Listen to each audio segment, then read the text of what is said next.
네, 나른한 오후의 동반자 310 중계석 시작합니다. 어젯밤 시작된 이 울산 주상복합 아파트 화재 사고, 한때 33층 건물 전체가 불길에 휩싸이고 상당수 주민이 옥상으로 대피했다는 소식 전해지면서 온 국민이 제발 마음 졸이면서 진짜 밤을 보냈죠. 천만다행스럽게도 아직까지 확인된 사망자는 없습니다. 자, 이런 엄청난 화재 사고에도 사망자가 없었던 것, 뭐니 해도 우리 소방당국의 발빠른 대응 덕분이었죠. 출동한 소방대원들 일일이 계단통에 오르내리면서 가가호호 입주민들을 확인했기에 이런 기적이 가능했다는 겁니다. 자, 소방대원 여러분들 정말 수고하셨습니다. 자, 그럼 오늘 준비한 현장 소개해드리죠. 먼저 검찰 몰래 출석 모의 딱 걸린 김홍걸. 다음은 나라 경제를 얘기하는데 파리가 마지막 바다의 폭군 범고래의 복수, 이렇게 준비했습니다. 자, 310 가족 여러분, 지금 TV 앞에 모두 모이셨을 거라 믿으면 쇼 지금 시작합니다.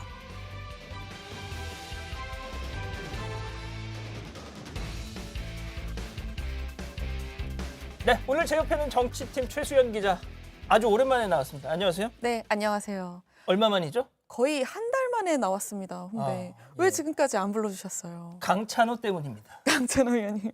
네. 앞으로 아무튼요? 자주 뵀으면 좋겠습니다. 네, 강찬호 논설위원 때문이고요. 자, 진짜 제가 시작 전에 이 유튜브 실시간 네. 채팅창을 봤더니 정말 많은 분들이 네. 시작하기 전에 얘네들 어제 시청률 얼마 나왔을 거다. 몇 프로일 거다. 예, 막 이렇게. 맞춰보기 게임을 하시더라고요. 맞추는 사람들이 좀 있나요? 그래서 네, 있습니다. 제가 불러드리겠습니다. 유튜브 아이디 좌파짱님 네. 1.0. 정답 맞췄어요. 정확하게 맞추셨네요. 네, 자, 좋습니다. 자, 이쯤 하고요. 네. 자, 그럼 오늘도 짧고 굵게 헤드라인부터 보시죠.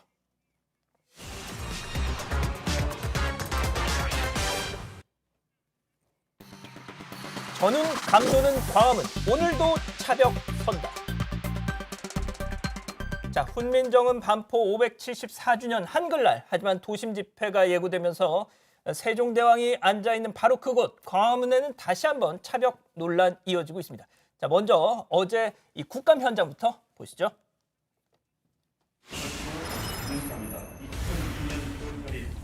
동원된 경력은 얼마나 됩니까? 전국에서 우리 187개의 중대가 나왔어요. 예. 전국에 있는 전체 중대를 다 끌고 온 겁니다. 자, 그런데도 가행 대응이 안 되라고 보십니까? 억제했고 확산이 되지 않았으며 그리고 국민의 생명권과 안전권을 지키는 데 역할을 했다. 효율적인 대응이었다, 이렇게 생각이 듭니다. 차벽 설치 결정이 된 겁니까 지금? 내일 차벽 설치 특별한 아직까지 결정 안 된 거죠? 청장님, 차벽 내일 설치할 겁니까? 감염병 위험을 최소화하기 위한 불가피한 그런 조치라는 점을 좀 우리 의원님께서 양해해 주시기를 부탁드립니다. 자, 들으신 대로 김창룡 경찰청장 야당 의원들에게 불가피하다 했는데, 그래서 오늘 그럼 차벽이 등장을 했습니까, 안 했습니까? 네, 다시 등장했습니다. 다만 차벽은 광화문 주변 도로에 만들어진 상태인데요. 저게 지금 오늘 그림이군요. 그렇습니다. 지난 개천절 때처럼 광화문 광장을 원천 봉쇄하지는 않았고요. 개천절 서울 시내 진입로 90곳에 설치됐던 건물소는 오늘 57곳으로 줄었고요. 광화문 인근 지하철역도 정상적으로 운영되고 있습니다. 개천절 때에 비해서 확실히 좀 통제가 완화가 된 것 같은데, 뭐 과잉 진압 논란을 좀 의식한 조치? 네, 확실히 완화됐죠. 그 네. 영향이 어느 정도 있는 것 딱 같아요. 한눈에 저렇게 비교가 되네요. 네, 그러니까 집회와는 또 상관없는 일반 시민들의 불편이 가중됐던 점도 가만히 된 것 같습니다. 또 개천절 때는 서울시 경계, 한강다리, 서울도심 이렇게 3중 검문을 했었는데 이번에는 한강다리와 서울도심 이렇게 2중 검문으로 수위를 낮췄습니다.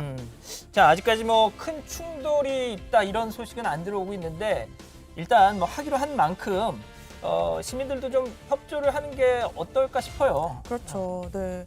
일단 광화문 일대 집회는 금지가 됐지만 일부 강경 보수 단체들은 릴레이 기자회견을 예고한 상황이고요. 근데 이제 이 기자회견이 기습 집회로 바뀔 수도 있잖아요. 그렇죠. 이제 그런 부분들에서는 우려가 나오고 있습니다. 뭐 8.15 시민 비상대책위원회는 이제 독립문, 돈화문, 남대문 보신각에서 문재인 대통령의 하야를 요구하는 기자회견을 이제 열 예정입니다. 근데 뭐 오늘 서울시에 신고된 집회 건수가 뭐 1,000건이 넘는데요. 정확히 1,220건이래요, 아이고. 선배. 그러니까 정부는 이 중에 10인 이상 규모 또 금지 구역의 개최와 관련한 신고는 이제 약 140건에 대해서는 금지 통고를 내린 상태고요. 만약에 금지된 집회를 강행하면 이 또한 엄정하게 대응하겠다 이런 대응을 자, 지금 밝히고 있습니다. 뭐 보시는 것처럼 일단 뭐 진짜 기자회견을 하는 장면 같은 건 나오네요. 네. 손피켓을 들고 말이죠. 하고 있습니다. 아까 주옥순 엄마 부대 대표 맞죠? 네. 예. 아하, 저렇게 오늘 또 오늘도 나왔네요. 네. 뭐라고 하는지는 안 들립니다만. 아무튼 집회 관련 소식은 뭐 저희 방송 끝나기 전에 뭐 추가되는 소식이 있으면 더 전해드리겠고요. 자, 어제 국감 현장 소식 하나 전해드릴 텐데, 자, 국회 외통위로 한번 가보시죠.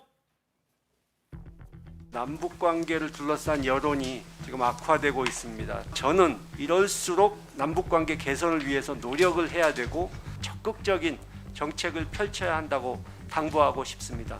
장관께서는 어떻게 생각하십니까? 네, 명심하겠습니다. 자, 그런데 말이죠. 조금 전으로 돌아가 보겠습니다.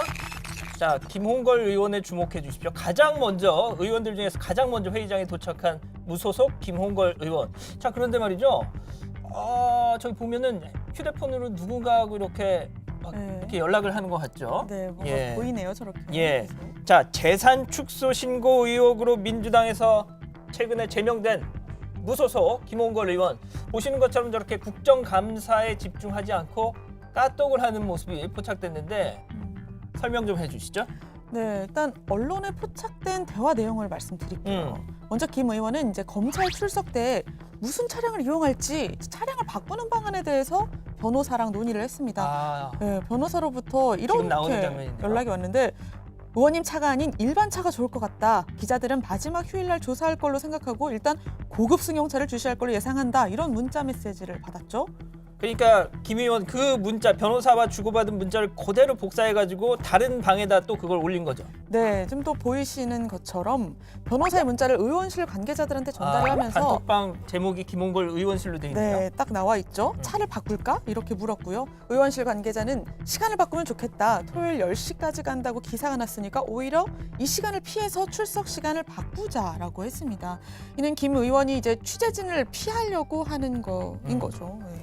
자, 본회의장에서도 문자를 하면 말이죠. 최수영 기자도 알겠지만 기자들이 이 줌으로 쫙 당겨가지고 다 찍잖아요. 그렇죠. 자, 그런데 국감장은 취재 기자들 바로 옆입니다. 매우 예? 가깝습니다. 예, 내용을 봐서는 이거 뭐 일부러 찍으라고 보여준 것도 아닐 것 같은데. 그러니까요. 그러니까 김 의원이 무소속이 되면서 민주당 의원일 때랑 자리 배치가 달라졌거든요. 맨 끝으로 왔잖아요, 지금. 보시면 맨 끝이에요. 네. 그러니까 맨 구석 자리라서 사진 기자들에게 찍히기가 굉장히 좋죠. 그렇죠. 이 사진이 찍힌 게 어제 오전 11시 50분부터 약 10분간입니다.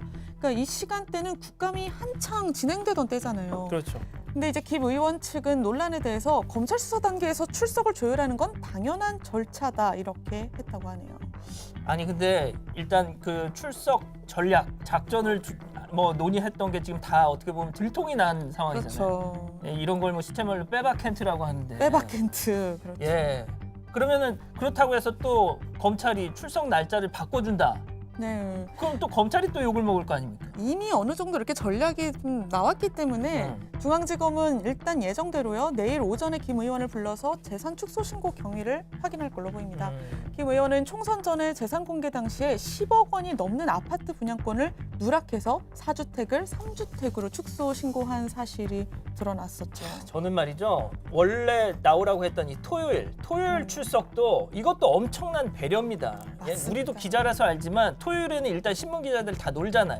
방송 기자들은 출근하지만 절반 정도 인력만 운용이 되잖아요. 근데 그 적은 기자도 피하겠다고 저런 꼼수를 쓴 거 아닙니까?